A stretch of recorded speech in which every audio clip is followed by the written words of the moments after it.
Assalamualaikum warahmatullahi wabarakatuh. Sebelumnya perkenalkan, nama saya Akhdan Hilmi Prasasti. Saya dari Teknologi Rekayasa Otomasi Angkatan 2022, Sekolah Vokasi Universitas Diponegoro.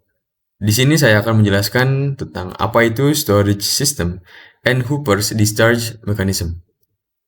Baik, langsung saja. Storage system merupakan sistem penyimpanan yang digunakan untuk menyimpan bahan mentah, barang setengah jadi, atau produk jadi di industri. Sistem ini dirancang untuk mengoptimalkan ruang, menjaga keamanan bahan, memudahkan distribusi dan pengambilan. Jenis storage system. Yang pertama, ada automated storage and retrieval system. Merupakan sistem penyimpanan otomatis yang menggunakan robot, crane, atau konveyor untuk menyimpan dan mengambil barang tanpa intervensi manusia. Yang kedua ada cold storage atau penyimpanan dingin untuk menyimpan produk yang memerlukan suhu rendah agar tetap segar seperti makanan, obat-obatan, dan bahan kimia tertentu. Yang ketiga ada bulk storage atau penyimpanan massal. Digunakan untuk menyimpan material dalam jumlah besar tanpa wadah tertentu, seperti biji-bijian, pasir, atau cairan. Yang keempat ada mezzanine storage. Sistem penyimpanan bertingkat di dalam gudang atau pabrik untuk memanfaatkan ruang vertikal. Yang kelima ada mobile shelving system atau rak bergerak. Rak penyimpanan yang dapat digeser atau dipindahkan untuk menghemat ruang. Yang keenam ada bag storage atau penyimpanan rak.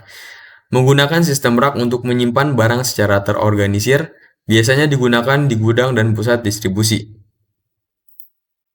Lalu contoh di Indonesianya yaitu Hooper. Hooper adalah sistem penyimpanan berbentuk corong besar untuk material granular seperti semen, biji-bijian, atau tepung. Tujuan utamanya adalah memastikan aliran material yang stabil ke proses produksi. Contohnya ada pada PT Semen Gresik yang menggunakan hooper berkapasitas 500 ton untuk menyimpan klinker atau bahan baku semen sebelum diproses di rotary kiln. Lalu ada liquid storage tank. Liquid storage tank adalah tangki besar yang dirancang untuk menyimpan cairan dalam volume masif seperti minyak mentah, bahan kimia, atau air industri. Fungsi utamanya adalah menjaga kestabilan cairan, mencegah kontaminasi, dan memastikan ketersediaan bahan baku untuk proses produksi. Contohnya ada di terminal LNG Pertamina Arun, tangki berinsulasi vakum menyimpan gas alam cair sebelum dikonversi ke bentuk gas untuk pembangkit listrik. Lalu keunggulan storage system. Yang pertama, mengoptimalkan ruang untuk menyimpan material dalam jumlah besar dengan aman dan terorganisir, meminimalkan kebutuhan lahan dengan desain yang kompak. Yang kedua ada dapat disesuaikan dengan kebutuhan industri, baik dalam kapasitas maupun jenis material yang disimpan. Bisa dikembangkan atau dimodifikasi sesuai pertumbuhan bisnis. Lalu yang ketiga, memungkinkan sistem otomatisasi untuk mempermudah proses input dan output material. Bisa diintegrasikan dengan konveyor, lift, atau sistem transportasi lainnya. Yang keempat, menyediakan pasokan bahan baku yang stabil bagi proses produksi, mengurangi waktu tunggu karena material selalu tersedia saat dibutuhkan. Yang kelima, melindungi bahan dari kontaminasi, kelembaban, dan faktor lingkungan lainnya, mengurangi risiko kerusakan atau kehilangan material. Lalu, Hooper's discharge mechanism. Discharge material adalah proses pengeluaran material dari hooper atau tank ke tahap selanjutnya dalam sistem produksi. Pada industri, metode discharge sangat penting untuk memastikan aliran material berjalan lancar tanpa hambatan, terutama jika material berbentuk serbuk atau butiran yang bisa menggumpal. Gate and gravity discharge. Hooper gate adalah pintu atau katup yang dipasang di dasar hooper untuk mengontrol aliran material keluar. Fungsinya mirip seperti keran air, yaitu membuka atau menutup untuk mengatur jumlah material yang dikeluarkan. Mekanisme ini mengandalkan gaya gravitasi untuk mengeluarkan material dari hooper. Saat hooper gate terbuka, material mengalir ke bawah secara alami karena beratnya sendiri. Jenis-jenis gate, ada slide gate, atau pintu geser horizontal, ada knife gate, pintu vertikal yang dipotong seperti pisau. Yang ketiga ada butterfly valve, katup berbentuk sayap kupu-kupu. Lalu hooper and conveyor.